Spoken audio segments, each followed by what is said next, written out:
No, I've got Nexo. Celsius stopped having UK applicants when I was looking at both Celsius and Nexo. I did apply to both because I was going to be like, oh, Celsius for the kids, Nexo for me and Bruce, and I was going to kind of segregate it in my life like that. But then they not taking on UK people, and they just said, keep checking back. I didn't really understand what it was about, but then I wondered if it had something to do like Cashbox Global and their structured notes, or not them, but the other people that they use. I'm trying to remember the names now. Where another South African person, where you can't invest if you're in the UK at the moment because they're going back through the FCA approval things since the Brexit rules. So I wonder whether Celsius pay people. I wonder whether it was all tied up with that kind of thing. The FCA approvals and the financial sides of things with the UK and something. Yeah, it's always changing. So Crypto.com would change providers, fiat on-ramp providers, and I don't know why Nexo is different, and that they were taking UK customers. I don't know why. I think you're talking about Wealth Migrate. Yes, Wealth Migrate. Yeah, again, it's all down to which provider I think you partnered with to start your process. They got you validated, verified with the UK or whichever nation state, and then whether that relationship became, recognized by the financial bodies involved as to whether it continued or not. So it's ever changing because it's still a young sphere. That every single platform I've been involved in has changed providers at some point. So it's like you never really know what you're signing up for in the beginning. So yeah, the practice of moving your tokens from centralized entities into decentralized is a very sensible move. And I hadn't fully appreciated it until this bear market crash, really, as well. Because it was something I was aware of, but it's a very strong argument for having self-sovereign wallets. Just because you'd never think there'd be an issue with Binance or something like that, but Coinbase has even had problems, so that's just as big a name as Binance. So how these financial organizations are running their books, how close to the wind they're sailing in terms of profit is unknown to everybody outside of that organization. And so then when a problem occurs, whether they're in a conservative or an aggressive stance at that point in time, if the market crashes, it can really drastically change who's a stable player in the market and who's not. So hopefully the guys that we're involved with stay safe. Pray for Binance, it's a good thing. But yeah, ultimately we could protect ourselves just by getting off the exchanges and onto wallets. So an interesting question that came up to me was about Exodus, because that is a good wallet technically. And it raised a question in my mind. Was actually, I know that they do offer Cardano staking within their wallet. And so I just did a bit of quick research, and you can stake with Exodus, your ADA. It does use just traditional stake pools, but it's considered a multi-pool run by Everstake, which is a different organization to Exodus. And so if you are using Exodus to stake on Cardano, you're still dealing with a centralized entity in effect, because you've got Exodus themselves, the wallet they hold. You're giving your ADA over to them to then stake with a community pool, Everstake. And Everstake is not really a community pool either. They're a multi-pool organization that provides the service of staking to larger organizations.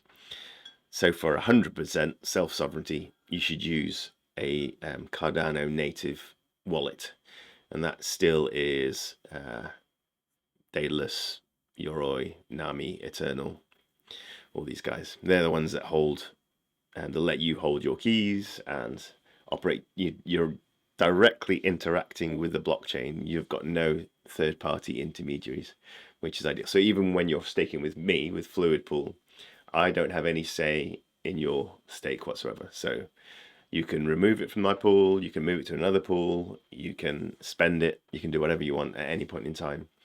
And there's nothing I can do about it. So all power to you, I say. And that's the beauty of Cardano. And again, all this sort of thought cases that come out, depending on the mark where we are in the markets, is learning for me every time as well. And so the arguments that I initially chose Cardano for are being borne out again and again. And so I'm more and more confident in Cardano being a very good place to have your investments, because it's very, very conservative in terms of its returns. It doesn't have any invested infrastructure that can disappear overnight like a centralized entity. They're merely creating technology and they're handing it over to the decentralized community, which is great. And then the most exciting thing this week, I think, for me in crypto was as Luca was saying, this Senate committee getting together and talking about regulation in the States of crypto. Because actually Charles Hoskinson, founder of Cardano, was one of the 4 on the panel, which of private individuals in the industry or related to the industry who really know what they're talking about. And I don't know if you watched it. It looks like you perhaps did, Paul. It was really good. It was the first sort of intelligent conversation that I've heard in in a Senate committee meeting, really. And everybody involved was fairly collaboratively minded, in a way forward that was light touch regulation, but actually proper regulation. And it had academics on the panel, had private individuals, it had people on the builder side of crypto, and then people on the analysis side of crypto. It was really, really well done. So that was great. And to hear, I thought, frankly, Charles Hoskinson spoke the best of all of them. He was really clear and straightforward and bright ideas to all the questions put to them by the senators. And yeah, even the negative ones really didn't have anything they could pin on him to to shake his position. So it was really good and worth a watch. I've got it follow Yeah, on my it's Twitter feed. worth even. I also read his transcript as well, and when I went back over that again, that was very insightful. Yeah, that is the problem with Charles, is that you can't really listen to him once if you want to grasp anything, because he's on the pace all the time and he's bringing concepts from deep knowledge. It's hard to keep up with, but go back and read again and you learn more and more each time. So yeah, well worth a listen. So any questions? This is a Q&A after all. Anything that's thrown up? Yeah. Sorry. Go ahead, Paul. Okay. Yeah, just wondering about this earlier conversation regarding moving cryptos from centralized to decentralized. I wonder if there's a way to sort of like categorize the wallet out there, advantage, disadvantage, because I'm still sort of like a bit confused in terms of, what is the best option for, I know it's the Euro and all those for Cardano, but we got other number of other cryptos as well, like Bitcoin, all those, because I think at this moment, Nexo is offering all those, staking and good sort of like for the percentage wise. Mm. So I wonder if there's like if we're gonna shift from Nexo those what are the other wallet which offer good staking for other coins that are not only Cardano. So is there sort of like, I mean, I guess I don't know if there's documents already out there that provide those information, or I think the information's out there. It's quite hard to dig up, even within the realm I know about, which is Cardano. I'm unsure which wallets are offering, which of the sort of non-talked about wallets, the native on-chain wallets, are actually doing a good job or not. Exodus is a great wallet. I use it for my Bitcoin holdings, for example, but I don't stake on there. And I am thinking. I think with a wallet, you're less at risk. Just with holding your crypto in a soft wallet like that, you're less at risk because you do have control over your keys to an extent. But anytime you do a bit of staking or something like that in one of those wallets, then you are typically handing over the actual holdings into their staking methods, which often are smart contract based, or in the case of Cardano, even that within Exodus wallet is more secure than Nexo, for example, because then staking Ethereum on Nexo, because you've got your native chain recognizing staking as an entity, and that only exists on the 3rd generation chain. So I think Polkadot offers it, Harmony One, Cardano, they offer native level 1 staking in the architecture of the blockchain itself. Ethereum has to engage smart contracts to do staking, and that's where you're taking your holdings, you're sending them into an address on any of these blockchains, and that address is controlled by an algorithm, and that algorithm has been written by a third party when compared to just the native layer 1 of that blockchain. So we've got smart contracts on Cardano now as well, but you don't have to use smart contracts to do staking on Cardano. So that's the difference between it. So it's a little complicated, and so that sort of information is out there, but you do have to do a bit of digging for all the different platforms. So it's probably on a case-by-case basis, Utan. If you raise them, you can do some research. I'll help out if I know straight away, and then we can just gather our knowledge back together, and we'll work through them one by one, perhaps find out the best solution for each token. So yeah, Bitcoin I hold in Exodus, but I don't stake. Ethereum, I've got small holdings of Ethereum, MetaMask, some in crypto. Actually, no, I think I moved it all from crypto.com. Yeah, I've got some on other exchanges where there was tokens I wanted to get hold of, and yeah, it's never worth moving things in and out of an exchange too much, because you just lose out, particularly with Ethereum, in transaction fees. So it's weighing up the costs in moving off these exchanges, the risk to the exchange. If we all move our money off our exchanges disappear, and then we're stuck with a load of crypto that we can't ever spend because we haven't got an exchange to convert it back into fiat, and we don't have many traders offering. So we do want these centralized entities around still, while we're still dealing with onboarding of fiat to crypto. So I don't mind holding some, even in a bear market. But yeah, the bulk of your holdings, get them onto soft, warm wallets, hard, whatever. Just get them into self-custody. And yeah, and that's the sort of the volume of your holdings that you would, you do want to keep long term. You're not concerned about earning massive rewards in it. It's your sort of, in IAW speak, it's your foundational asset. You're just growing over time, and that's what you should definitely have in your cold storage, if possible. So yeah,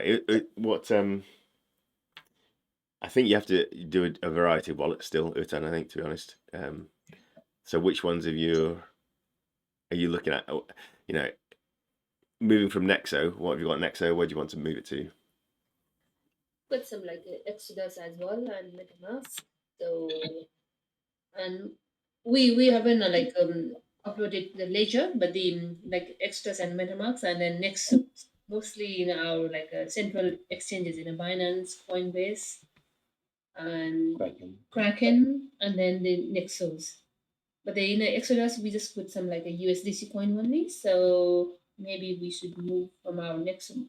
I think it's mostly holding to our Nexo now because it gives us like a return, like 8%, 12%. That's why I put most of the coins in the Nexo. But Mm. now we need to move. Even if it moves, how long do you think we should move for? Like, because is it going to foreseeable future, or would you say another 6 months of it's bear, and then when once December then we can move back, sort of thing?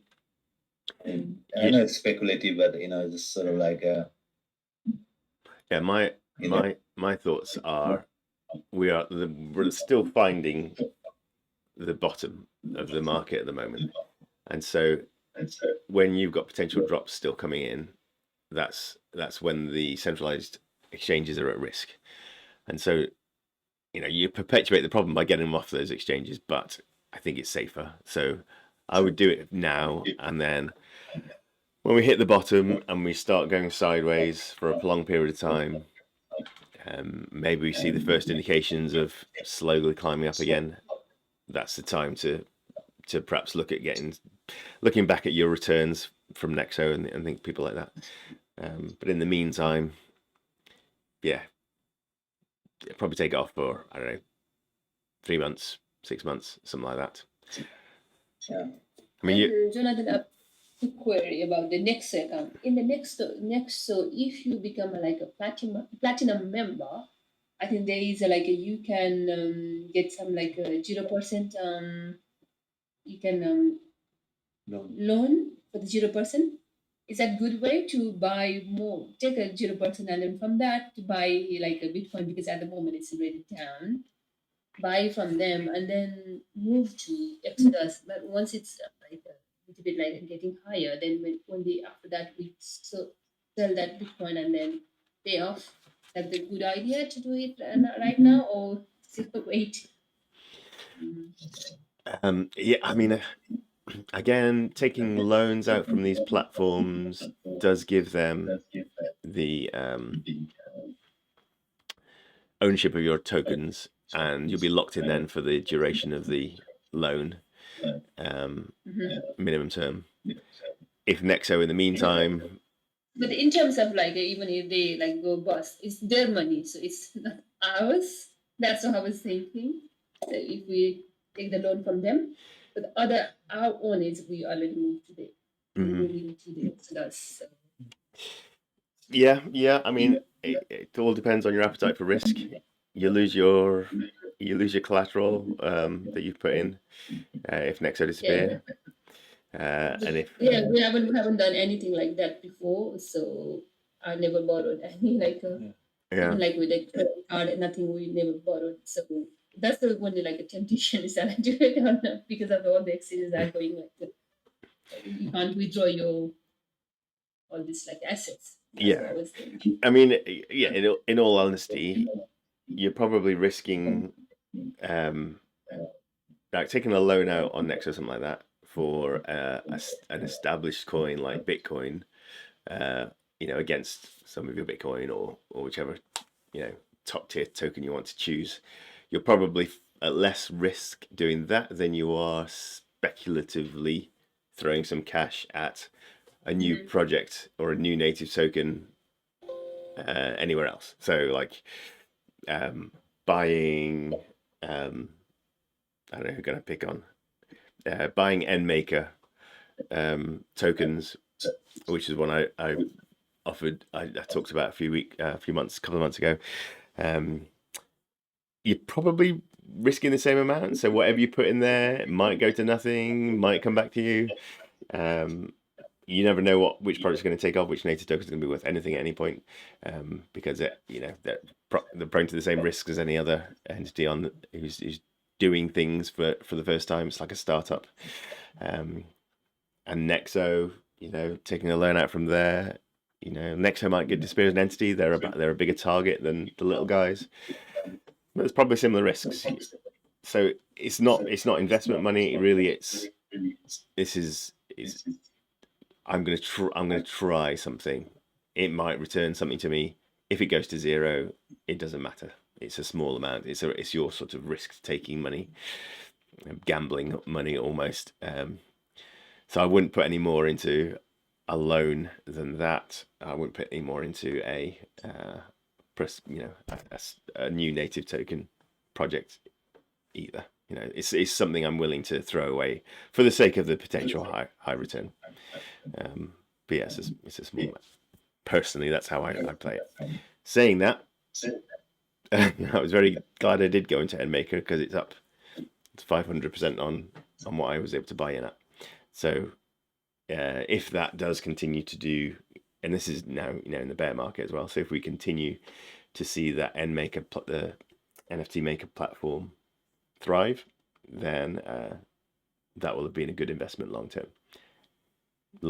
We don't know yet. We'll find out. I could get my money out now, convert it back into ADA, and be well. Actually, I know I couldn't because I got a vesting schedule, but I can get some of it out now and get it back into ADA and be safe. But it was a small amount. I'll just let it run and see what happens. You could take the same attitude with Nexo loans, certainly, and some of the loan platforms I definitely do intend to get involved in later on, but I will probably stick to the ones that are built on Cardano, the technology that I know, and I've been able to watch the teams behind those projects grow and establish over the last 18 months. So Meld as a platform, they're going to offer loans. Genius Shield, Genius Shield, their loan platform. It's not Genius Shield. I can't think of the name at the moment, but it's another platform that I've watched grow. So I'll have more trust and more faith in them to offer the loan, to maybe put some of my holdings in as collateral to get a loan out. But again, I would consider that high risk maneuver still.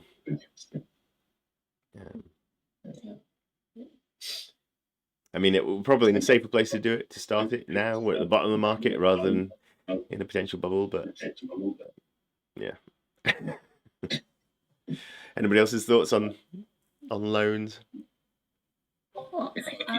It's just thought.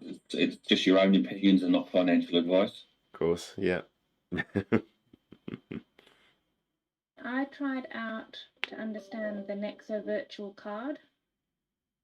Mm-hmm. So I don't know if that's what you're talking about, Jaya, but so it showed I got the card, the virtual card, and I just thought, okay, I'll have that. So if I ever needed to use it or wanted to use it, a bit like the crypto.com card, which I haven't engaged with, but sort of on the back of my mind might do with the Visa side.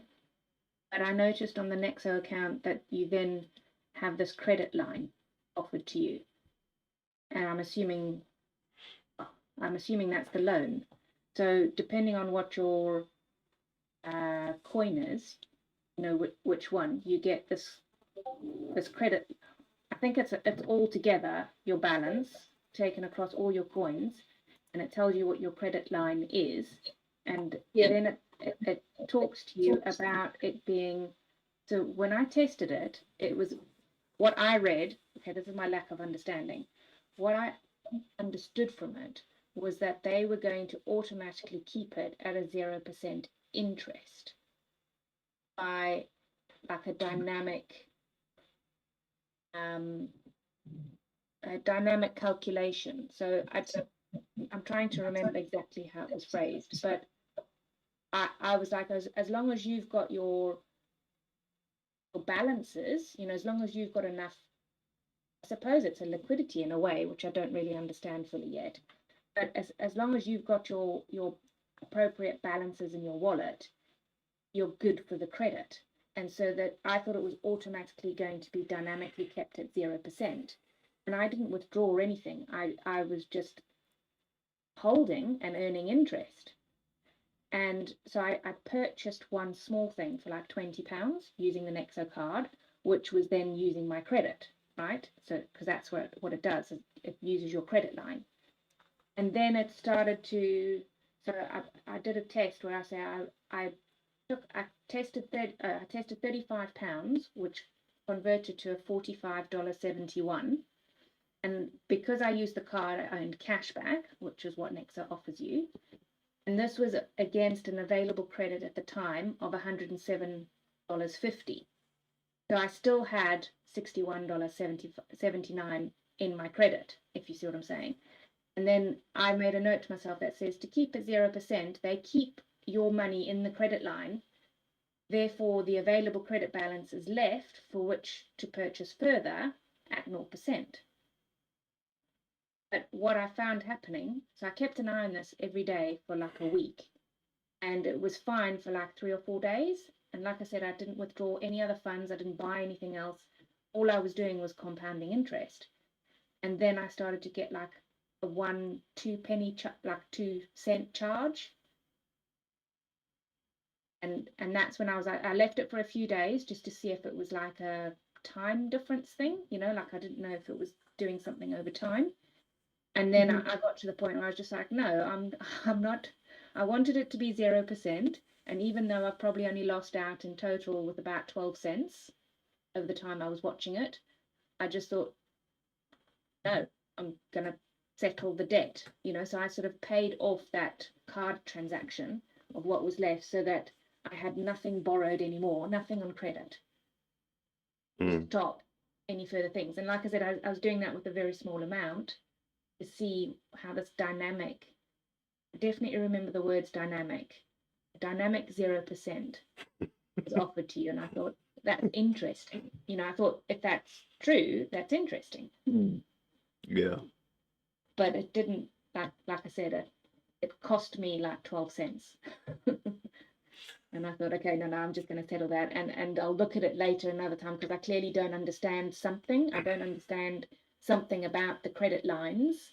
And maybe it's got to do with having the total balance of what's in your wallet, but you've got different cryptos, or different currencies that are on different trade market. You know what I mean? Like they're doing differently against each other. So I just thought maybe I didn't understand enough to utilize that system that A is talking about, because IAW and Luca doesn't encourage it, but you definitely hear about people borrowing against. If you know what you're doing, I think you can do it. I think you can borrow against what you've got, make some money somewhere else, skim off that profit, and then put it back, if that makes sense. Yeah. Definitely. Yeah, definitely what you have said is really good. But I'm talking about, it's not about the card. It's more sort of like in the Nexo, I think there is some like a what it is called. You are in a group like a silver, gold, and platinum member. Yes.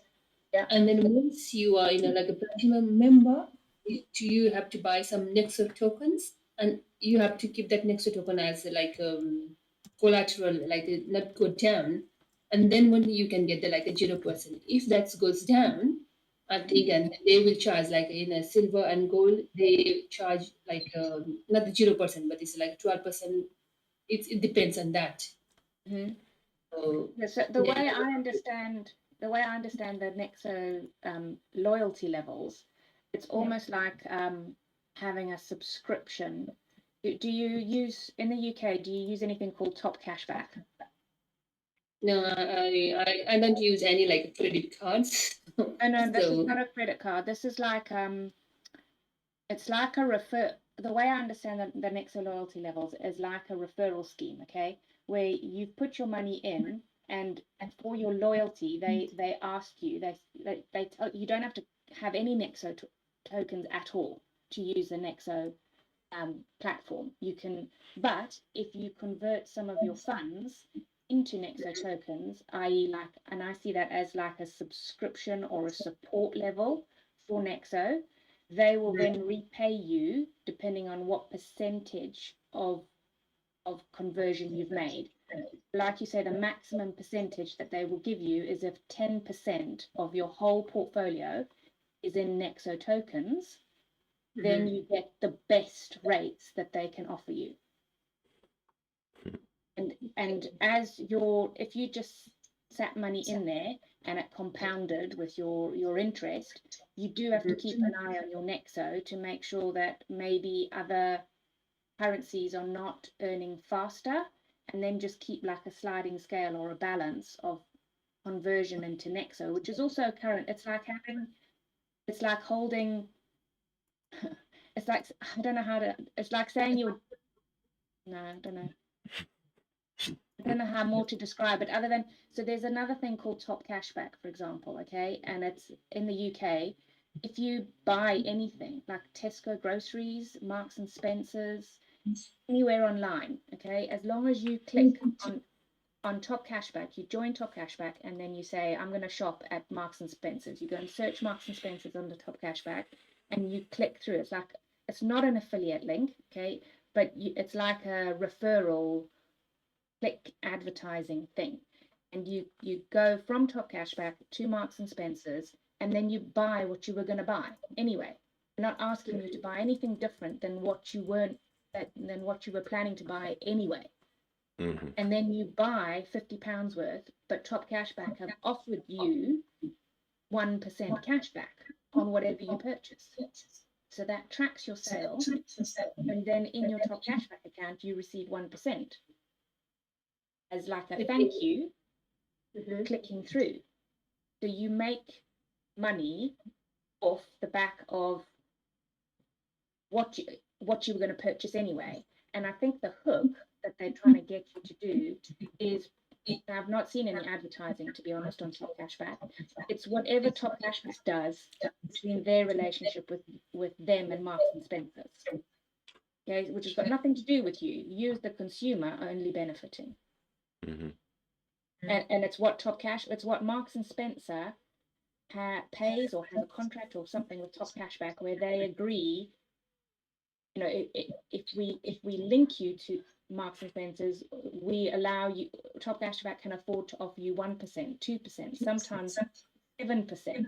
And then there'll be like a bonus bonanza, you know, when it's like Jubilee weekend, it'll be like, it's 15% on Marks and Spencer cashback this weekend. If you were holding off on buying something at Marks and Spencer, and then you see an advert like that, you go, oh, well, I was going to spend 50 quid at Marks and Spencer's anyway. Now I'll just go and check my basket out, you know, because today I'll 15% return. So for the top cashback, like it's like you have to top up the money first. No, and then I can. I mean, that's not crypto related, but I can definitely talk to you about it, Jaya, separately. And there's referral links, and I think it's like, personally, I think you're in the UK. If you don't do top cashback, you're daft, because it literally is. Money for nothing. The most you pay, it's a free subscription, or you can pay £5 a year to get premium rates. So the free subscription, for example, would give you 1% at Marks and Spencer. You pay £5 and you would get 10% cashback at Marks and Spencer. But they only take the £5 out of the cashback that you make. So you never pay it up front. You actually only pay it out what you've earned by clicking through. Yeah, I've heard of Quidco before, which is the same system. It is, but top cashback are better rates. So there are these other competition sites. There's Swagbucks and Quidco, and there's maybe Kidstart. And that's Kidstart's actually quite good. That's effectively just leveraging crowd purchasing, basically. So these platforms can offer their audience to go and buy from Marks and Spencers, so Marks and Spencers will offer them a better preferential rate, just to try and attract that market, which is very cool. And I do check across the rates, and top cashback always have the better rates. They're always slightly better. Nice. So, you know, it might be okay to start to open accounts if there was a bonus or something to get something, maybe. But I've always ended up 90%, 95% of all of my purchases go through top cashback, and you just click through.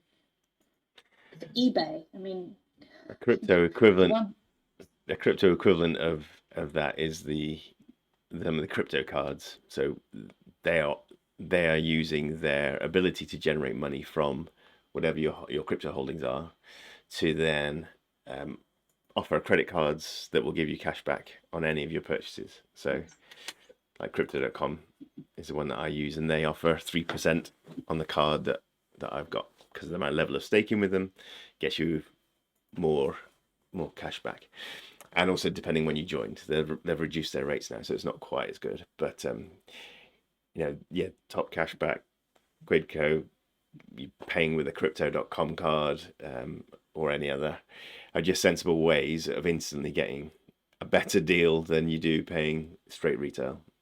So for me, my double whammy way that I do things is to always check if the business is listed on Top Cashback. They're not always, but a lot of them are.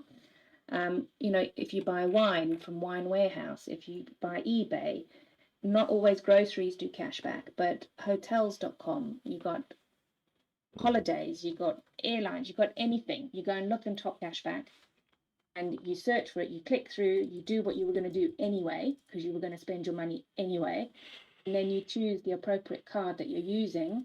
Like sometimes I'm on the hunt to get Avios, so I will use anything based with the Nectar, British Airways, American Express, Capital on Tap or something, depending on what my drive is to try and do, either earn cashback or Avios. And you use that card, so you not only do you get your top cashback back, but you also get your points or your Avios or something, which you can then convert into whatever it is that you want to do.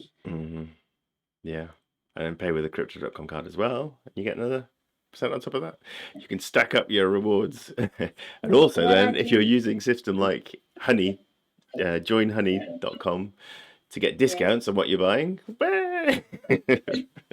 So that one you have to be careful of with Top Cashback, right? Because sometimes if you activate Honey, it deactivates your Top Cashback. Right. So you have to look at again what are you trying to earn? Are you trying to earn the Honey Gold, or are you trying to earn the cashback? And which one is more value to you at that point, and whether there's a special on one of their websites. But for example, the cashback side of things, I let that accumulate for the whole year, and then when you get to Christmas time, well, around about end of October, I start looking at whether I should convert it into Amazon vouchers or Marks and Spencer vouchers or Waterstone vouchers for an extra 10%. They give you like an extra value. They say if you convert, your money will give you even more value. And then I use that for Christmas, as my Christmas budget. And that's the way the children get things that I would never even consider buying them for Christmas. If I've got some free money that I've earned outside of the Christmas budget, then I will consider it and go, okay, I'll use that because it didn't cost me anything. Yeah. And that's a clever way, Robin. Yeah.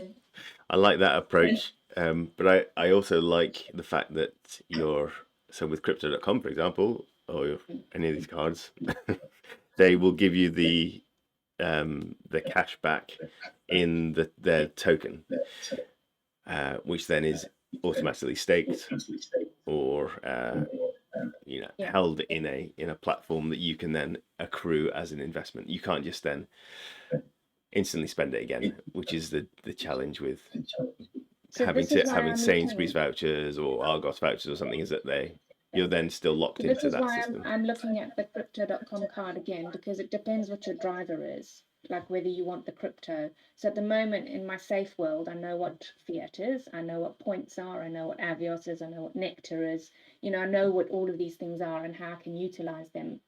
I don't know what the value of CRO is with Crypto.com.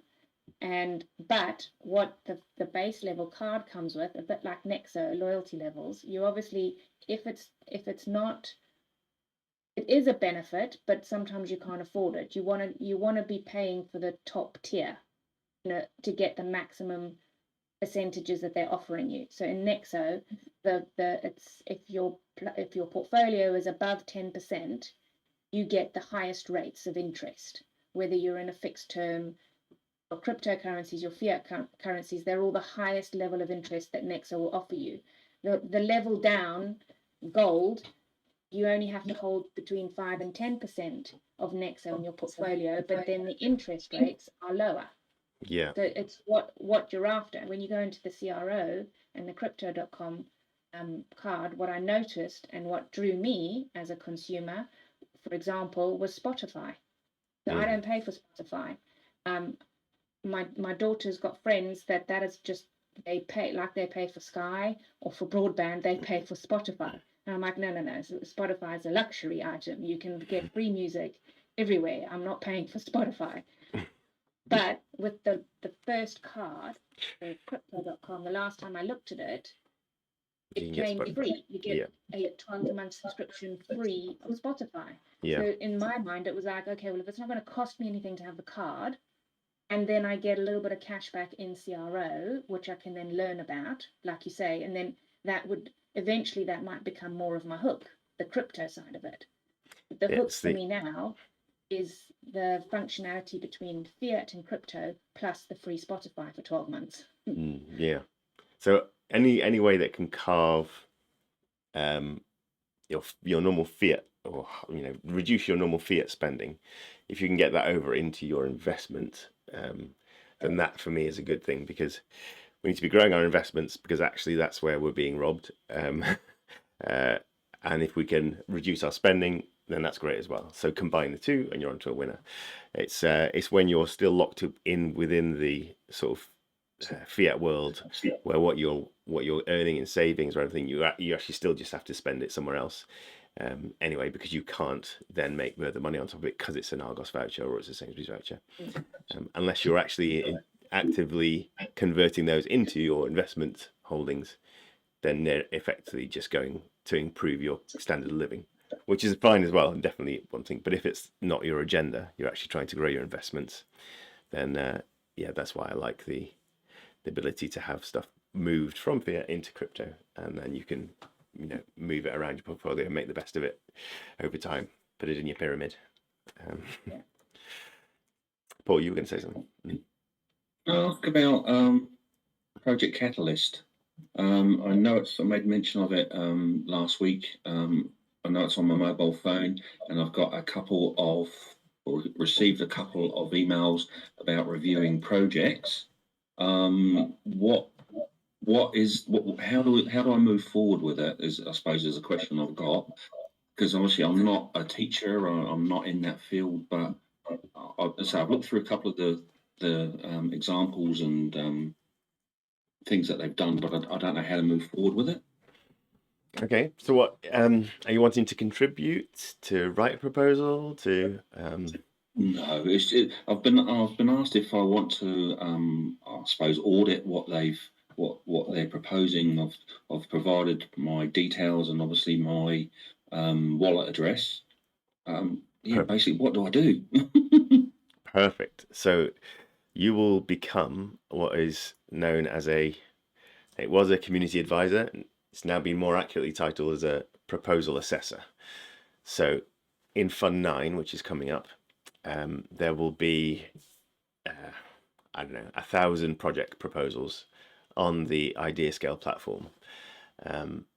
You, as a proposal assessor, will go in and look at the proposals, see which challenges they're sitting underneath, and then you can use your expert opinion to ask questions, to probe, to offer advice on these proposals, to either refine them before they enter voting, or once the proposal locked down, to then actually provide your assessment of them to guide the voting audience on the flaws, strengths that you see within those proposals. And that's a really valuable service for Cardano and Catalyst as a whole, because it's driving the innovation quality assurance up and up. So your opinions in your area of expertise are really valuable in any of those projects. And your expertise, doesn't have to be knowing Haskell or, understanding the ins and outs of algorithmic automated market makers. It can be as simple as understanding communication, understanding clear language, how to portray concepts that are technically challenging into easily understandable English. And those are really valuable services to offer. So as a reward for your engagement in that, you'll earn proposal assessor rewards. And I'm not a proposal assessor. I haven't done it because my interest is on the other side of things. But the rewards are very good, depending on how many proposals you contribute to in terms of comments, feedback, engaging in conversations with, how whether that proposal gets funded, and how many proposal assessors are actually involved in the whole process. You'll get a proportion of the rewards assigned to that fund, and I think it's something like 20% of the fund goes as rewards to proposal assessors. I might well be wrong on that. I'm pulling that off the top of my head. So if you've got a $60 million fund, suddenly you've got a significant portion of cash being doled out as rewards to proposal assessors who've actually engaged in that process. So you can actually use it as a little, side income. You are exchanging your hours for some reward, but it's adding to your ADA holdings, and the volume of ADA you'll get now as rewards will be higher than when the value of the ADA has gone up. So the activity you got when the market is low, when ADA's cheap, is good in my opinion, because you'll be you'll still be gaining from the massive captive growth that I believe is still to come.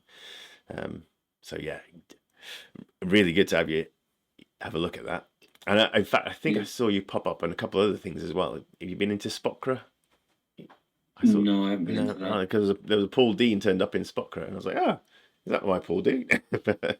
No, I've looked at, well, the predominant one that I've been researching is around like universities and colleges and children basically assessing and grading their grades, and then basically, like say, working on the blockchain to certify that what they given and stated is an accurate account. So I'm looking into that one at the moment. Very cool. But there's lots out there. I must get about maybe 8 or 9 a day. Right. Looking for. So in terms of how far you've got with your proposal assessment, Jai, I don't know if you can mute while you're not speaking, because we seem to be getting feedback. Yeah, cool, thanks. Yeah, I don't know how far you've got in with your proposal assessments. Have you found the onboarding guide and stuff like that? No, I haven't. Okay, cool. So I'll dig some stuff out for you, and I think as well I'll invite you to the Catalyst School Discord server, and the Catalyst School offer advice for assessors as well as for proposal submitters. They're a funded project from previous funds, so they're being paid to work with you and get you clued up. And they've got some of the guys in there are just the best in the community. They're really good. So I'll get in touch with them, and also CatalystSwarm, which is like probably the largest general Catalyst interest group out there, and I'm involved with them heavily. So I invite you to those Discord servers, and you can start to immerse yourself in those worlds. That'd be great. And yeah, and the rewards can be good at the other end of things, especially depending on how, if you get a few assessments on a proposal that's high budget and high quality, your rewards are represented, in terms of that. So yeah, and there's so many proposals that we don't really have enough assessors. So if anybody feels like they've got, or even if you don't feel like you've got a good opinion to give, you do have an opinion to give that will be valuable. So it'd be great to have you stick your oar in. Brilliant. It's like you say, it's finding the time to run through all the different proposals. So I've looked at 5, and that's taken me a week, and I'm still going through them. Yeah, it is hard work, and you will find though that you get better at quicker as you go through, and I don't know, do you like Telegram as well, or do you just prefer Discord? Oh, still muted. Yeah, I don't use Telegram, it's Discord. Okay, yeah, that's fine. There are Telegram groups as well, but I find them horrible places to be, so much prefer Discord. Great, I'll do that for you, Paul. Nice one. Lovely, thank you. Another good way of earning from the Catalyst system. So you've got proposal assessment rewards. You've got actual funded proposal. You could be a funded proposer. If you put a good idea in, you want to get funded for it, then you can earn part of that fund rewards. You can also refer people into writing proposals. If those proposals then get funded, then you get a referral reward dished out to you. And again, depending on the number and the size of the proposals that win, if those teams list you as a referrer, then your rewards can be really, large, surprisingly. So another good way. And this is all about. This is one of the brilliant concepts with Cardano as a whole, is that they've had this long-term roadmap in front of them. We will write a top-tier blockchain. We'll improve it over Bitcoin. We'll improve it over Ethereum. And we'll integrate the best security and stability we can. And then we will make sure that fourth arm of governance is growing and building from the beginning. Because the idea is that IOG write the tech, we'll hand it over to the community to run, and it will become a completely decentralized system. And so the Catalyst process is that test bed, that sandbox for trying governance and trying to get it to work. So everything is about gamification, is about creating incentives for people to behave well within the system.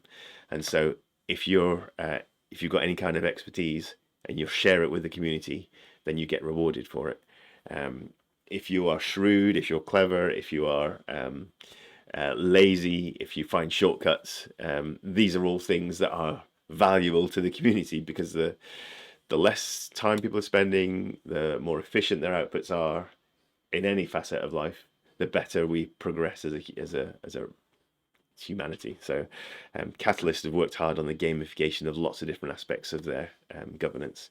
And yeah, these referral rewards, these proposal assessment rewards all play a part of that.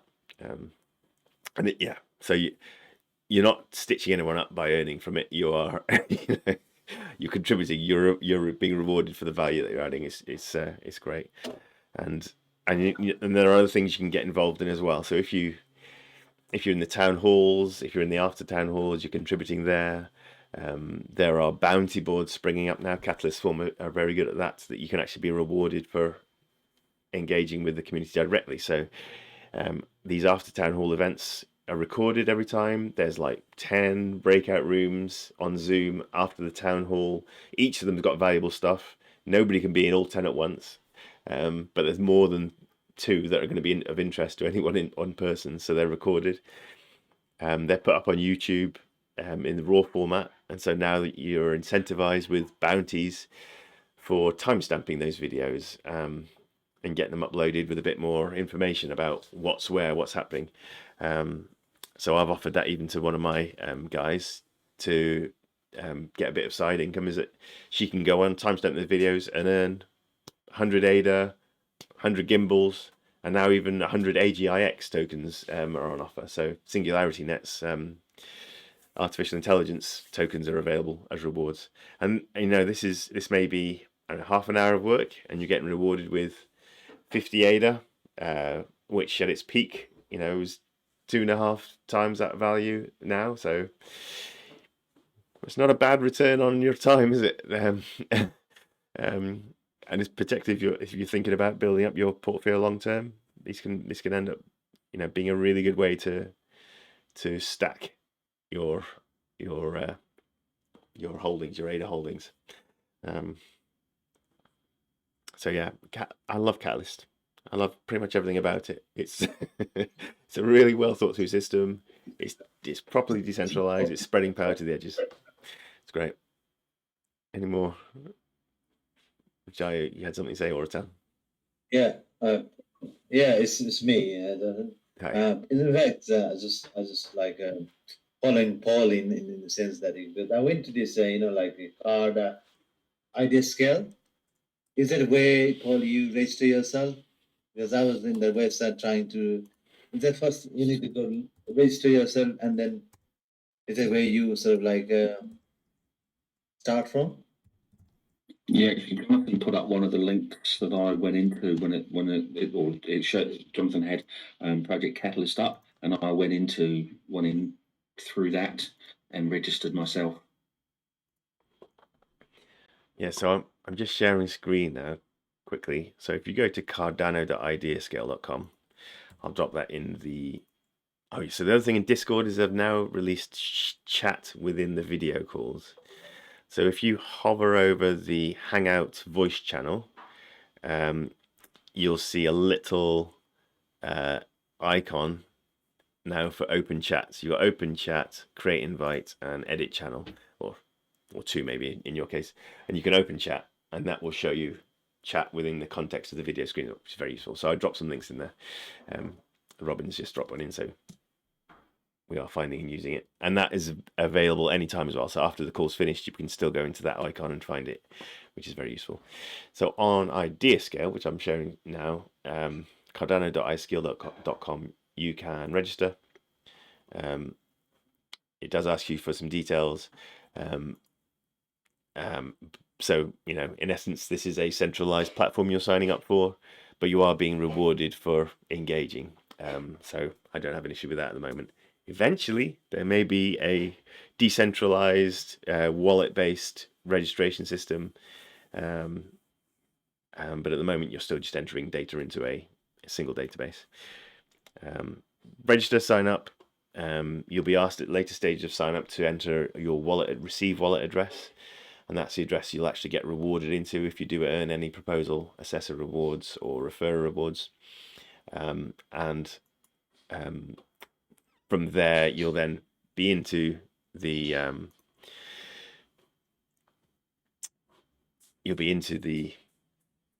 ecosystem. You'll see the challenges. So if I share this screen now, which is my registered one,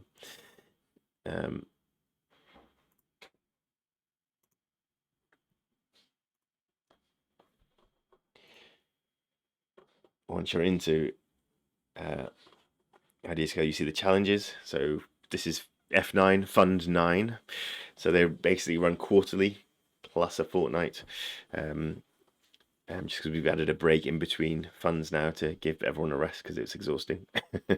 F9, Fund 9, the Great Migration from Ethereum. So this is how do we onboard applications written on Ethereum into the Cardano ecosystem. That's got a specific budget. DAOs love Cardano. This is all about creating new corporate structures. So instead of limited liability companies, you'll have decentralized autonomous organizations. And those need no centralized control, but they run from a set of rules that everybody agrees on. And that's how the corporations of the new world will run. Possibly. Who knows if it works or not. I hope it does, because I love the concept.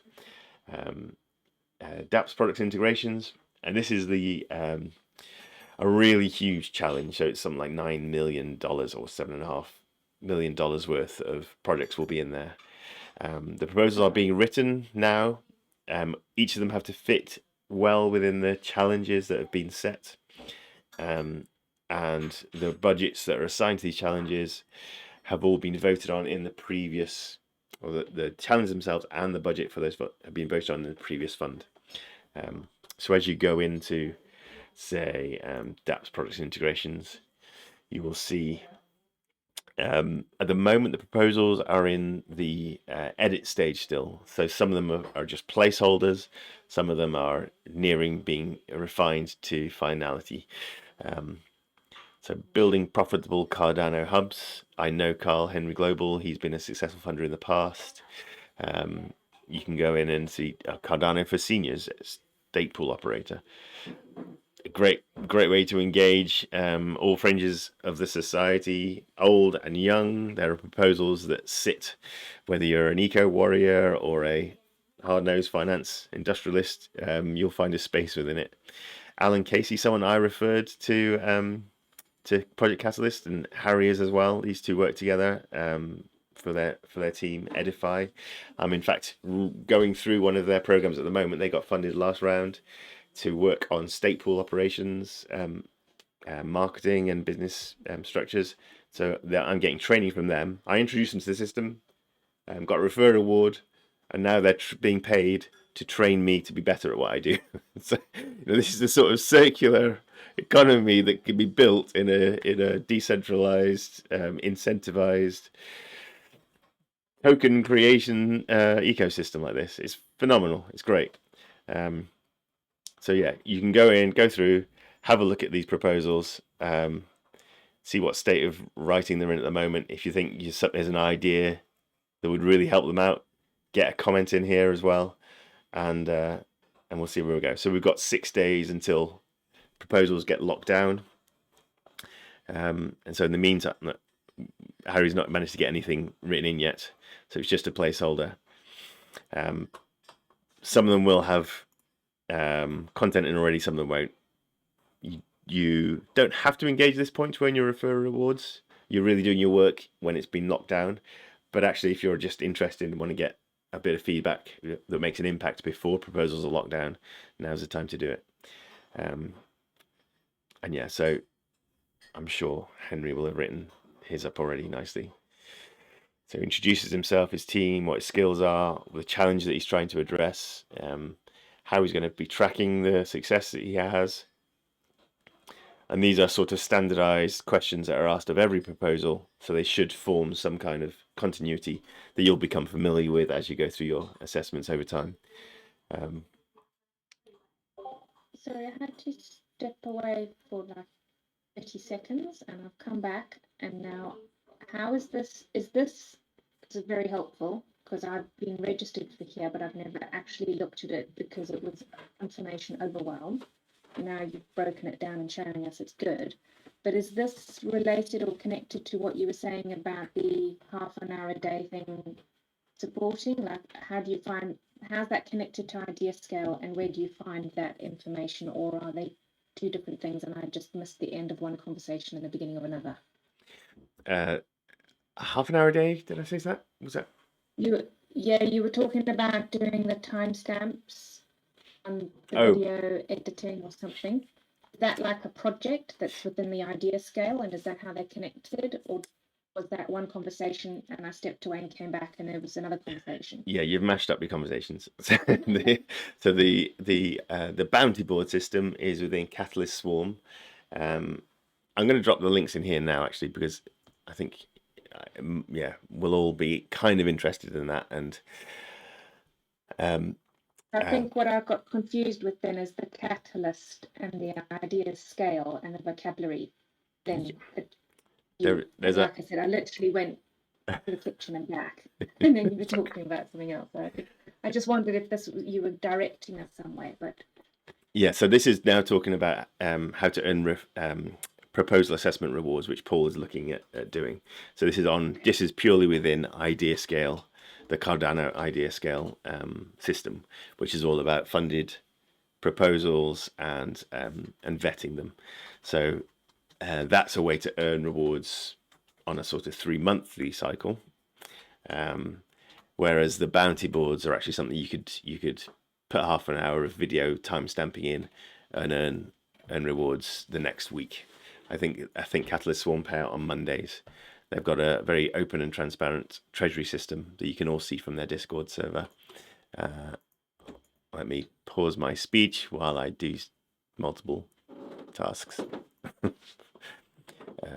So I'll copy that link and drop it into our the Ideascale thing, when you're talking about these, this is also using the power of your ADA, right?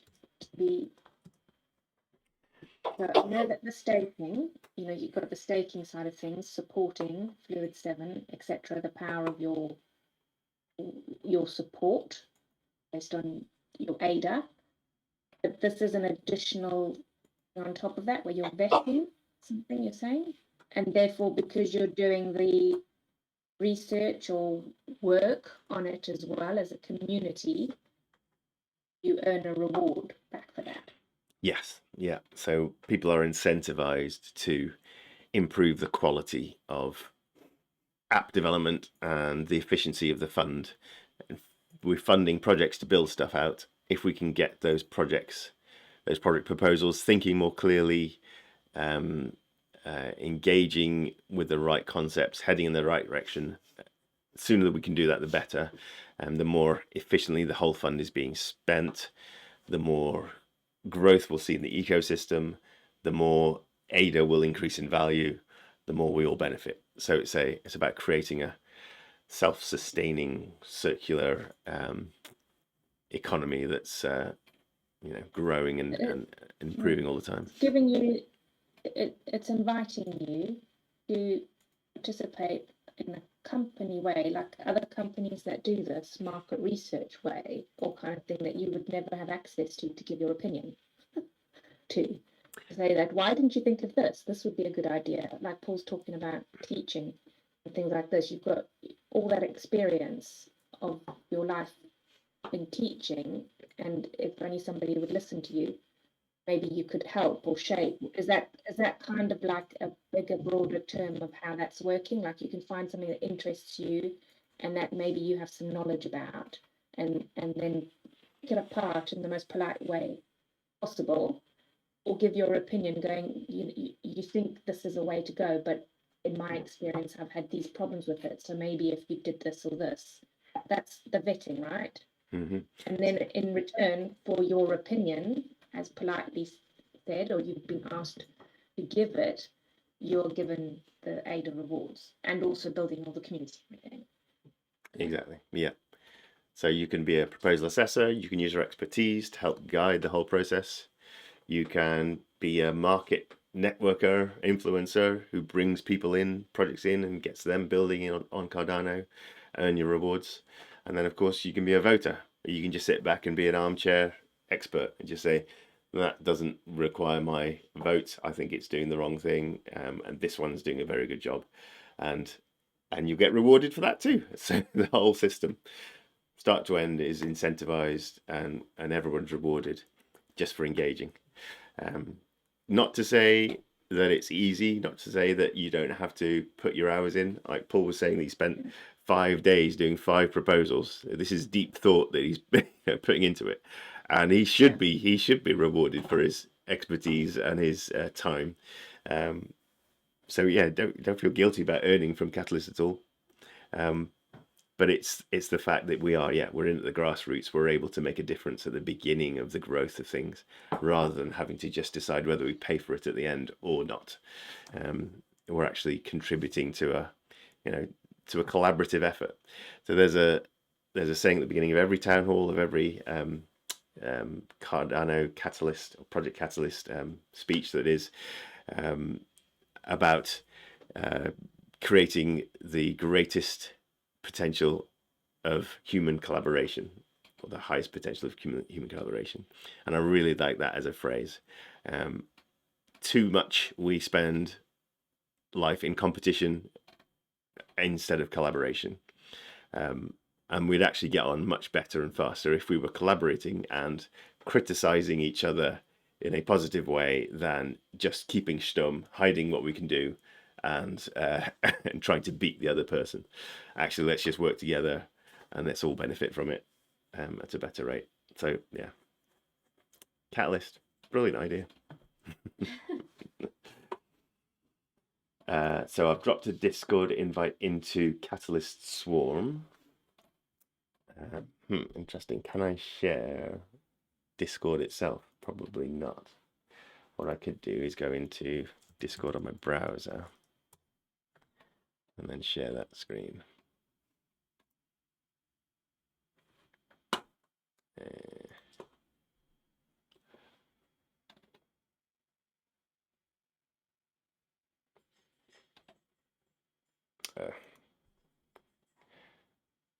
Yeah, I don't know if I've got the patience to try and log in again. But going to CatalystSwarm, this is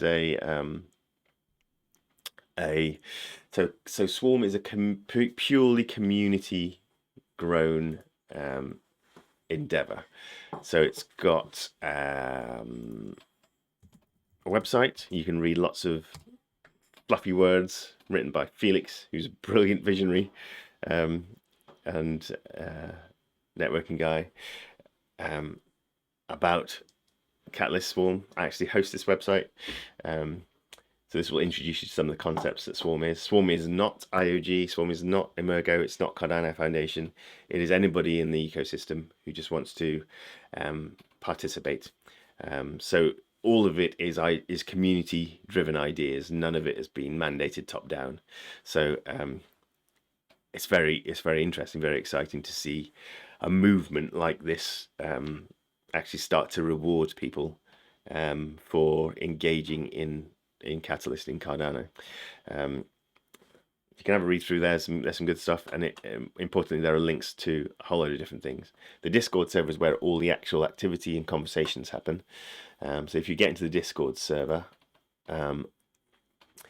you can see varying level of channels based on how deep into the world you are.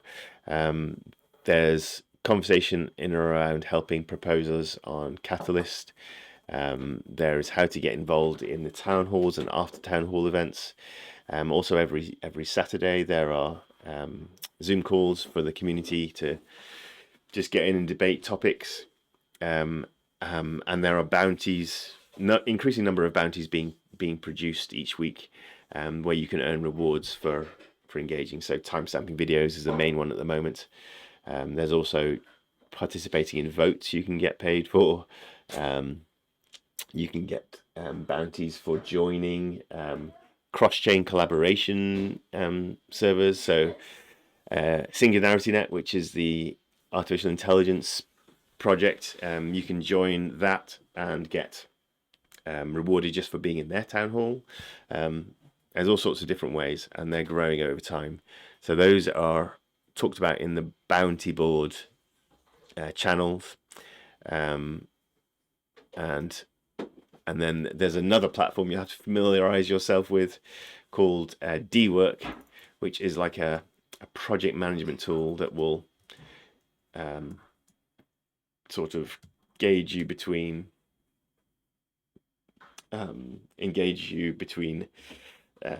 Discord and a project management tool.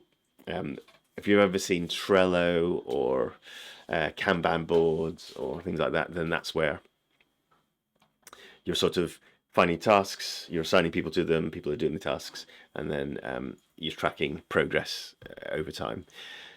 That sort of system is used to manage the rewarding of these bounties. So you will have to get involved with some tech, try and figure out how they work a little bit, but it's worth the effort if you want to earn. And any questions as well, just get in touch with me or ask on the Catalyst board, CatalystSwarm server, and people will jump in and help you. They love engagement, and you know there's all sorts of different skills popping up in the community. I've been asked to join a listeners server now recently as well, and that's purely a group that are being set up to listen to people's grievances and fears and upsets, and you know, we might not be able to offer any help or anything, but probably would be a good pointers. So if you want you know, showing where in the community you can go to solve the problem that you're having, well, we can help with things like that. But it's just like being a listening ear, being someone who can actually help out. So if you've got that kind of empathetic heart, you just want to help people out, you can get involved in that as well. Yeah, the community is growing all the time. It's engaging. There is more and more roles being defined and then incentivized. So yeah, it's going a good way. There's always going to be frictions and failures because it's an experimental place. So you know, go in being tolerant. That's a good attitude to have. But yeah, do go in. it's good. It's just like the blockchain to be built on. Exactly. Yeah. You'll win some, you'll lose some. Awesome. Yeah. But overall, the general direction is healthy. Good. Any more questions about Catalyst in particular, or I can see. Then I was a bit sort of like curious about this project. Because project management is one of my expertise, and Okay. yeah, so I'm pretty keen on checking this out. So it's basically the same process, I suppose, right? You need to register yourself and log in, just like you did in. Not so much actually. Just with the community, you can. The beautiful thing about the community is it's made up from a lot of people who are very much about privacy and anonymity. So there are some people uh, who only write text, never see video, never hear audio. They have no references back to their other social networks. You don't even know where in the world they are, but they can contribute advice and things into it. So if you wanted to be, at a safe distance, just get your head into conversations without anybody really knowing who you are. You can do that even. So it's quite a, it's because the origins of the industry are cryptography, and that was flagged by governments as an evil in the world because it meant that the governments couldn't see what was being cryptographically protected. There's an attitude of if you want to stay private, if you want to stay anonymous, you can do, which has its benefits and it also has its downsides. But know that that's an option to you. If you want to get into a room, you don't know what's going on in there, you don't know who's going to be in there, you could end up in a room with a load of hackers and reveal something. Just stay anonymous, keep quiet, go in with a duplicate identity.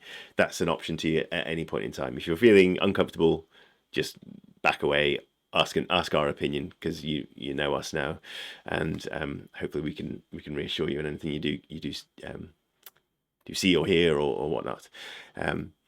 But yes, the project management side of things is a huge skill. And in this upcoming fund, I've got a proposal going in with collaboration of CatalystSwarm. So it'll be a proposal by Cardano AIM, which is one of the original funded projects to come out of Catalyst. CatalystSwarm itself and Fluid7. We're putting a proposal to create SwarmLabs, we're calling it. And SwarmLabs will be like an incubator for building teams. So we're going to help with connecting developers to projects.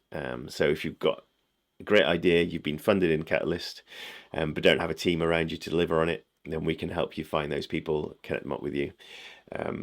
We've got aspirations to assign project managers to different projects as well. So that could be a really easy in for you, Utan. We've also got aspirations to then maybe start helping with the logistics of the various geopolitical nation states that we're dealing with. So if you want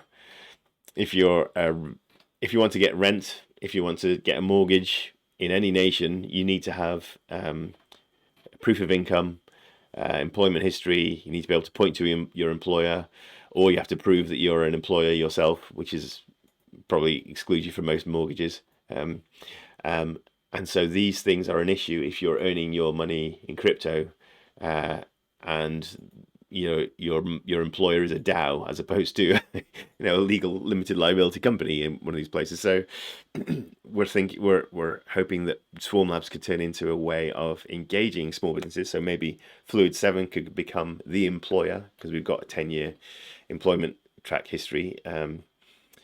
Maybe we could be the employer for a developer in the ecosystem who's working for another project and actually is not delivering work for Fluid7, but delivering work for another project. But Fluid7 could be the legal entity to give them their paycheck. The projects would pay Fluid7, Fluid7 would pay the employee, and the employee will work for, so a bit like a contractor type setup. Fluid7 provides the legal assurance for the developer, and is a trusted organization that the project can actually pay through, and then the employee still gets his paycheck and salary, so he can get rent, he can get mortgages, he can go for loans, get his credit history built up, and all that sort of stuff.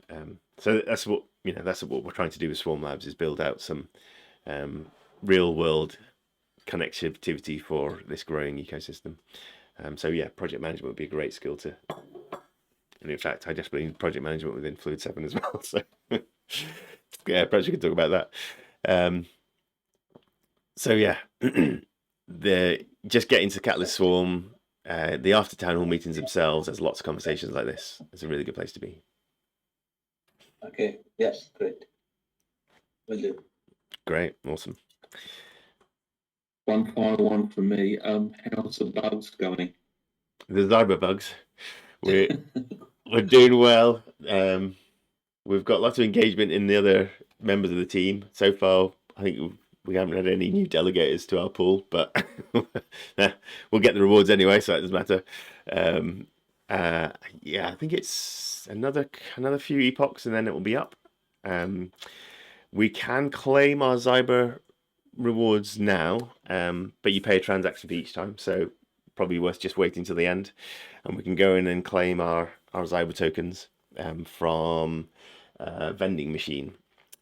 So I think I dropped those links into it was either Hangout or Stakers Only last time, so we can we've got that link, and we've already checked it. Oh, you have? Cool. You can see what rewards you do. Yeah, and they'll accrue over the period of the ISPO, so we can get them at the end, which is fine, which is great. There was something else I was going to tell you about. Do you pay using vending machine now? When do you wait? How long? So the A bit like the Sunday swap thing. Yeah. That's what I'm trying to understand. Yeah, it's a bit like Sunday Swap. But so we'll get them all at the end. Is the most efficient way of doing it. You can pick them up now if you want to, but it's 10 epochs, and we started at. I haven't got the information to hand, but it'll be fairly soon, I think. Now we'll all wind up. I'll dig out the actual end date, and then we can go in and collect. And there'll be like a window at the end that we can safely go and grab them before it gets wound up.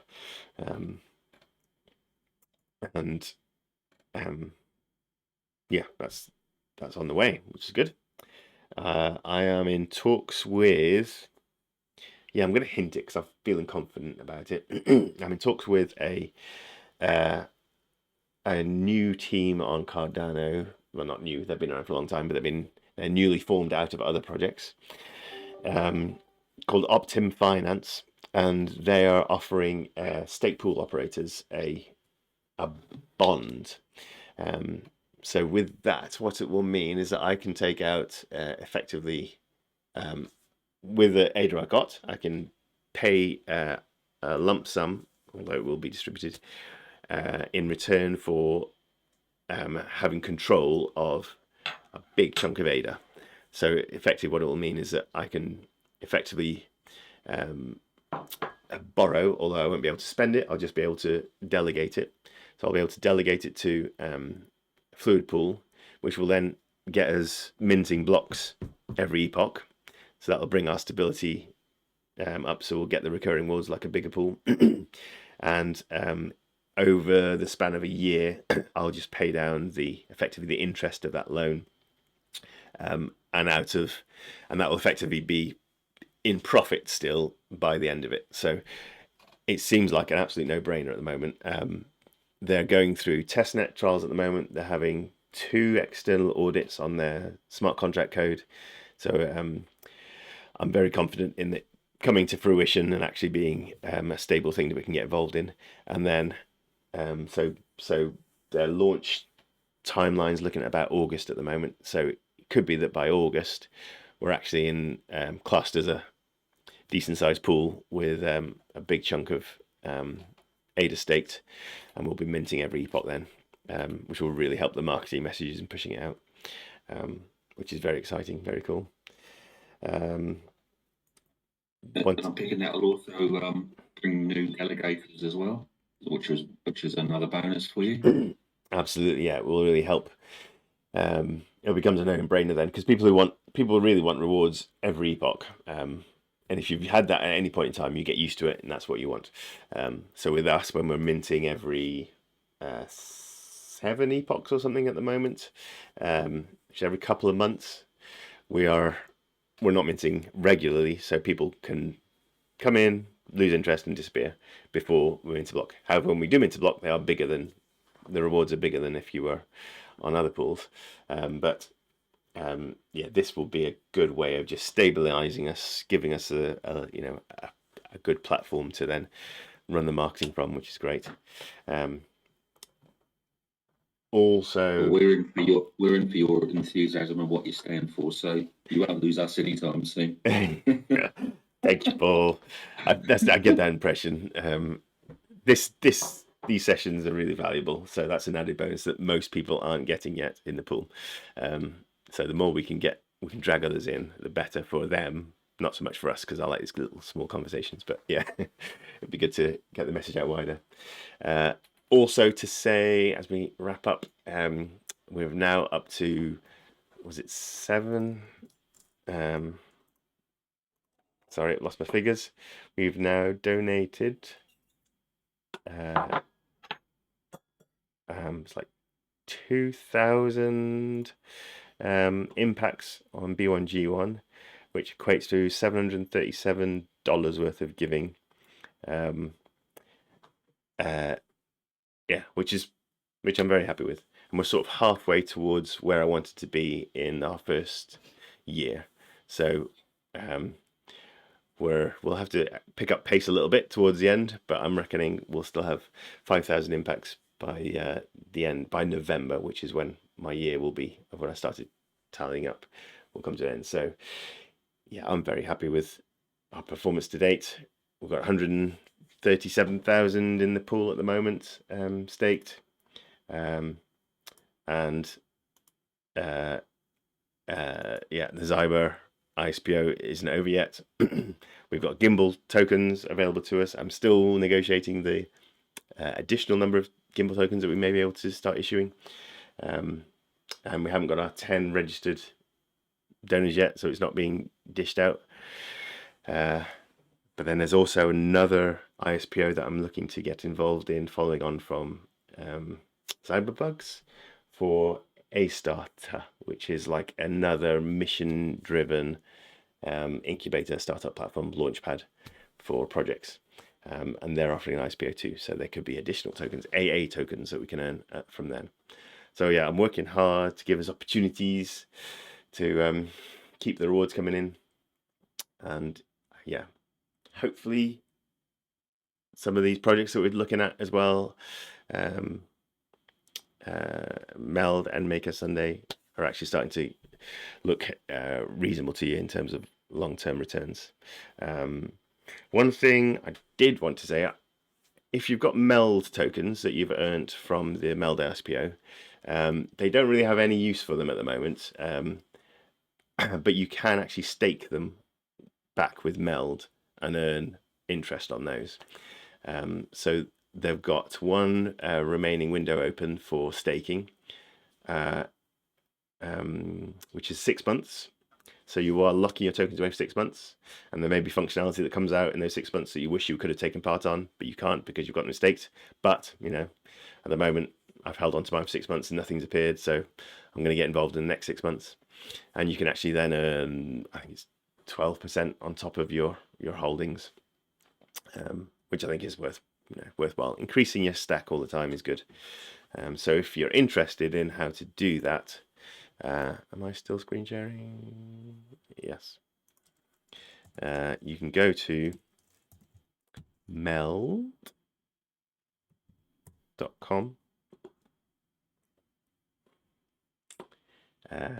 Go to their app.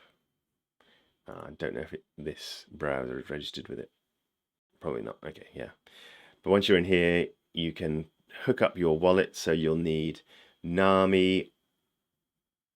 Is it just NAMI? It might even just be NAMI. So you'll need to have some funds in a NAMI wallet. Move your, or import your, whichever Meld ISPO wallet. Open that up in NAMI, import that into NAMI, and then you can attach it to this app, app.meld.com. Make sure the address is right, and then that will let you stake your ADA into that pool. In fact, I do have it open here so you can see which. This is that one. So you can see here I've got my wallet attached, and it's let me stake my meld, so it moves from this black area on the left over to the right. It's a 6-month stake, 12% rewards. So I'll get my meld tokens back on December 17th, and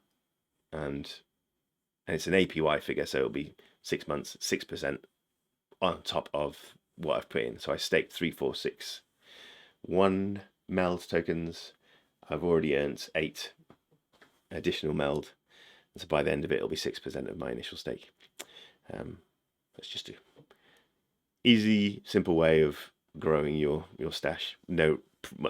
Pretty much no risk as well, because meld are the ones that issued the token in the first place. So if you don't trust them to to do what they said they could do with their meld tokens, then you probably shouldn't have invested there in the first place. So yeah, all within the same body, which is yeah, as little risk as I think as you.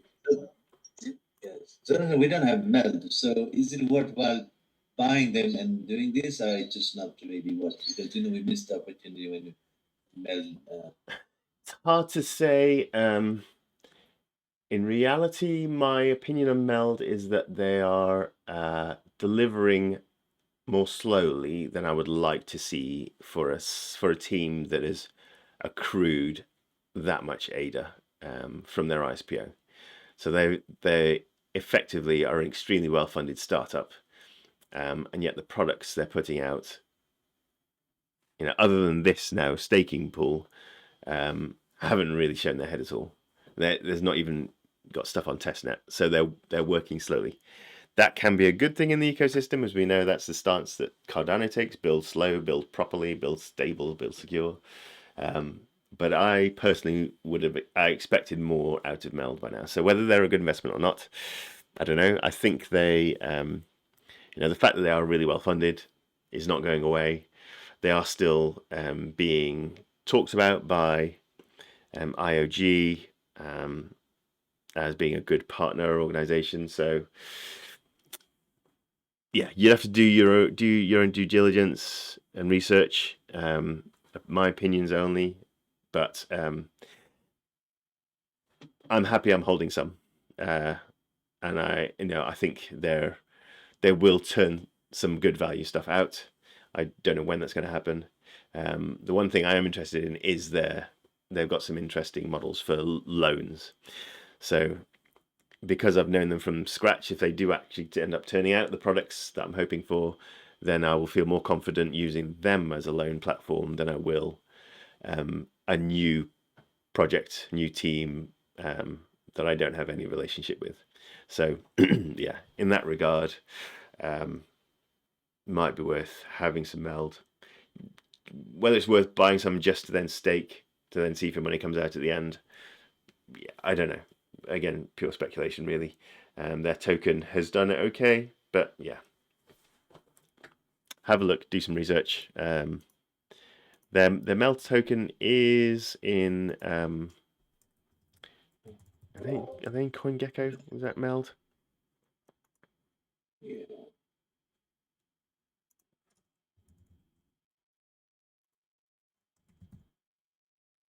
Yeah, so they are listed in some of the bigger platforms, so they've hit the radar of the wider crypto industry. That's a pretty good price to get in at now. So yeah, worth doing some research on it, I'd say. But yeah, certainly it's dropped from its high, and it's not stayed down in its low. But yeah, might be worth a punt. I don't know. I got mine for free, so I can't be someone to give advice on it, really. Good, right. I think that's probably time. Thank you for your participation as ever. Quick question. Mhm. I've got a really quick question, John. You know, I've been going through those the link that you posted in Hangout. You know, I'm slightly bit confused in terms of which one would be the like to choose in terms of drip drops and Ideascale and tap tools and also vending machine. So is it one place I can go and do all of this, or do I need to go each of these tools and start to take or get points, new points? So the tokens that each of the platforms issue differ slightly. So I would basically, if you've got a token that you do want to get hold of, so say you want to get hold of gimbal tokens, well, stay with Fluidpool because we'll be giving you some. But if you want to get gimbal tokens, then you would have to stake to get it from one of these drip platforms. Then you would have to go to stake with Gimbal Pool or Peace Pool and use a drip drops platform to collect them. So I'd work it from that way around. If you see a community token, a native token that you're interested in, I would then look to see which platform you can get them from, what the mechanisms are for getting them, and then follow that. So I just know that drip drops, vending machine, and tap tools are three platforms that are offering this token distribution model for stake pool operators and native token projects. But yeah, there's not much point signing up for one, unless you know what you're looking for. You can certainly put your receive address into any of them and see what tokens are available to you. And if one of them grabs your interest more than the others, then that could be a bit of research worth doing. But yeah, I'd probably look for a token you're interested in first, and then say, how do I get hold of it, and follow that route down to getting in. Vending machine also does similar sort of thing. Vending machine, yeah. So that one will be how we distribute the Zyber tokens, how we collect our Zyber tokens.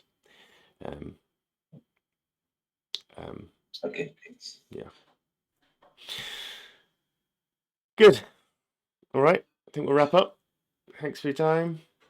I noticed that Archie wasn't here, but I didn't get to say hello at all. But yeah, maybe she'll see the recording.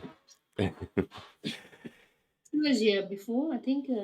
Yeah, I saw she left a message in our chat, so she must have been here. I must have been when I was screen sharing. Thanks as always, Jonathan. Pleasure. Yeah. Very enlightening. And I'll drop those proposal assessor links in as soon as I got them. Awesome. Talk next week. Cracking. All right.